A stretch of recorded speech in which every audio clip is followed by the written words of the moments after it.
తిరుమల అన్నమయ్య భవన్లో TTD chairman BR Naidu అధ్యక్షతన పాలక మండలి సమావేశం జరిగింది. ఈ భేటీలో వైకుంఠ ఏకాదశి దర్శనాలపై టీటీడీ కీలక నిర్ణయం తీసుకుంది.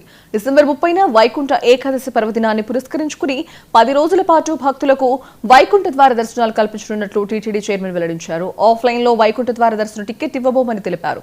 ఇక ఈ దర్శనాల కోసం వచ్చే భక్తులకు సర్వదర్శనం కూడా కల్పించనున్నట్లు స్పష్టం చేశారు. సీఎం చంద్రబాబు నాయుడు ఆదేశాల మేరకు వైకుంఠ ద్వార దర్శనాల్లో సామాన్య భక్తులకు ప్రాధాన్యమిస్తున్నట్లు చెప్పారు.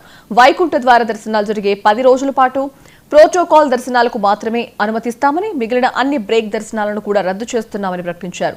182 గంటల వైకుంఠ ద్వార దర్శనాల్లో 164 గంటలు సామాన్యులకే కేటాయించనున్నట్లు స్పష్టం చేశారు. వైకుంఠ ద్వార దర్శనం భక్తులు కల్పిస్తాము, అది అందరికీ తెలిసిందే.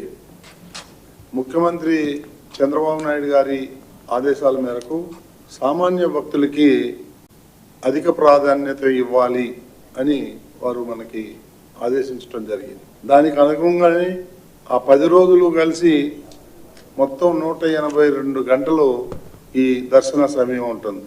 అందులో దాదాపు 164 గంటలు సామాన్య భక్తులకి కల్పించాలనేటువంటిది నిర్ణయం తీసుకున్నాం. అది సామాన్య భక్తులకి ఎంతో మేలు జరుగుతుందనేటువంటి సీఎం చంద్రబాబు భార్య ఎన్టీఆర్ ట్రస్ట్